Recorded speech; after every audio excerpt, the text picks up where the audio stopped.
Hello, everyone. Welcome back. This is Zen. Really excited to have this episode with you guys today. Today, I have a lot to go over. So, I actually made a full PowerPoint for you guys, the Zen Lounge updates, because this movie is getting wild. So, I want to make sure we cover all the key topics. We're going to cover the Canary X Airdrop info. This is looking more and more promising each and every day. Hopefully, it turns out to be legit, but we're going to cover some new updates from their team. We're going to cover some market updates. And we're also going to cover what the heck is happening in Antarctica. I do have some bonus material, like we're going to cover what's happening with Songbird and more. So stick around. I'm also going to cover a personal story, a funny story that I'm going to save for the end. So the Canary X token has this update for us. Phase 1, they've issued their contract address. So you can now go and see the contract address. You can see that their token symbol is CNYX and that they have a supply of 100 million coins. Basically, the way this is going to work is 7% of all transactions go to this token holders. That's how we get our staking rewards. And 3% of all transactions are burnt, making this deflationary. More details will be available in the white paper. So this is a rebase token, the first ever airdrop opportunity on the Songbird network. We don't know if this is going to be gold or dirt. When you're digging for gold, you have to dig the dirt out to find the gold. So each and every day it looks more and more promising. The Discord, the admin team's pretty responsive. I'm excited about this project. I really hope for the best. It's a rebase coin. This is kind of like what all the hype's happening on the Ohm forks.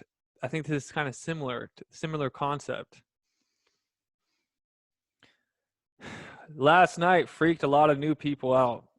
If you haven't heard about the Riddlers, they've told us they want you out. I'm going to read this little poem from a Riddler. There's one thing you do not see that makes you question reality. Behind closed doors at London R3, a new world awaits XRP. Before it begins, we want you out. Remember that without a doubt.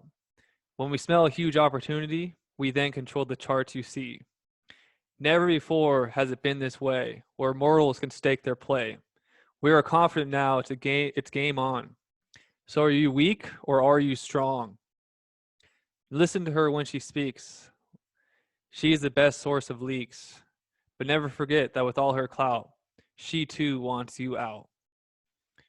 These people want you out desperately. They're going to freak you out until they shake you out.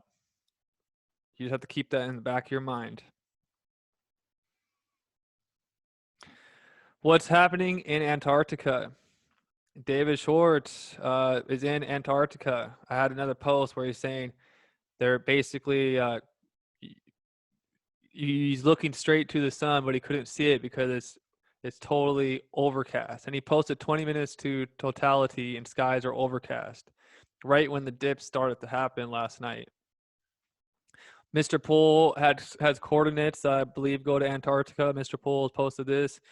Arcolect, an AI account, posted the black cube in Antarctica. Lots of weird things happening in Antarctica. I do not know what happened. No idea. What do you guys think what happened during the eclipse in Antarctica? Were deals made? I don't know. But the price all of a sudden crashed during this eclipse. And David Schwartz seemed to be sending some comms. I don't know what happened, but something really strange. Definitely, I believe it's happening there.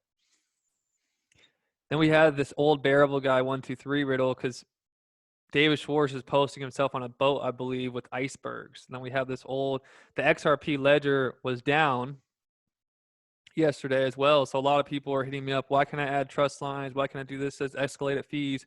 That's because the XRP Ledger was down. And David Schwartz was in Antarctica looking at icebergs. And then you see a wrench on an iceberg right here.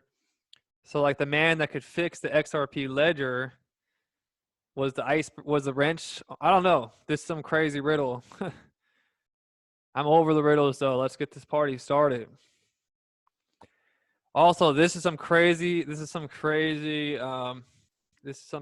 right here too. So last night during that spike down in Songbird, I don't believe a lot of people were expecting. I think people thought the price was going to keep going up. With the airdrop news on 12/12, people's nests weren't positioned correctly, and I seen it. It was bloodshed. Hundreds of nests were liquidated last night on the Songbird loan features. Leave the Songbird loan features to the professionals if you're new to a DeFi. Okay, especially in volatile times like this. New York Times posted, buried under volcanic ash for weeks, thousands of honeybees in the Canary Islands managed to stay alive. A reminder of the species' toughness, scientists said. So there was about, I think, like 750 nests that survived the bloodshed last night on the Canary network of Songbird. Is this comms from the New York Times?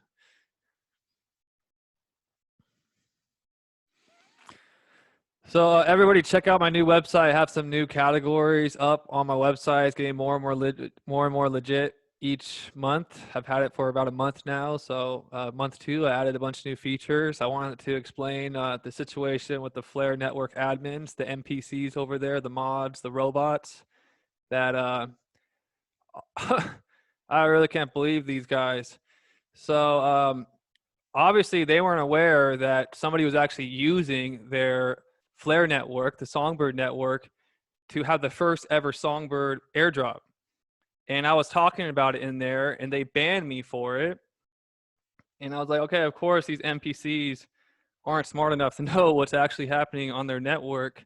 But then they banned me and I kept asking politely, I want to get back in. Can you get me back in? Can you get back in? And they ignored me. They kept ignoring me. And I need those updates basically to keep you guys updated. So it's really important that I'm part of those telegrams. That's how I keep everybody updated. So sometimes I get heated. Then I got to remind myself to say Zen. So I basically was like, Hugo, you got 24 hours to get me back in. I had to go directly to the source because all the mods and NPCs on their team, you know, couldn't handle the business for Hugo. So I had to basically message Hugo and be like, dude, get me back in. You got 24 hours before I just like go off. I was going to make a whole video ranting about these horrible Telegram moderators and NPCs. I believe these blockchain companies need to have more educated and business etiquette professional moderators as admins in their chats if they want to attract billion-dollar clientele. You know, you can't just go ban people for no reason like that. And then they had to put me on. One of the things that got me really upset was they put me on blast. Like they had to explain to everybody what I did wrong and why I deserve to be banned. And after Hugo got me back my membership, and I was like, you know what, you guys are gonna put me on blast, everybody. I'm not even gonna join this Telegram ever again. I'll just stick to Discord, whatever.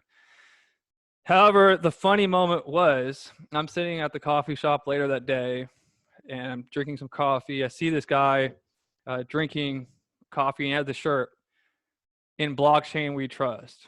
And it just kind of, I started to think, and I was like, okay, wow, yeah, we can't really trust anybody anymore. The blockchain is the only thing like is going to reestablish trust. So I started to not trust Hugo anymore after I got banned, started not to trust anybody. But then I ended up doing the same thing. So this is where it comes full circle. So there's this guy named Dre that I thought was sending some spam in my group. And I ended up banning him from my Telegram. He messaged me like 3 times, like, Zen, I love your channel. Please let me back in. I don't know what I did wrong, but let me back into the group. And then I ended up being like, oh, shoot. And I started to literally laugh because everything I was so mad at Flare Networks, what they did to me, I ended up doing to another person. And I let the guy back into the room, and I was like, oh, shoot, sorry, dude. But yeah, it came full circle. So I still got love for Hugo and the Flare network, but I just was kind of frustrated with that whole situation, and I do understand, but that's just my little rant. But check out my website, like and subscribe to my channel. Thank you everyone who supports me, and that's all I have for you guys today. Have an awesome day. Peace.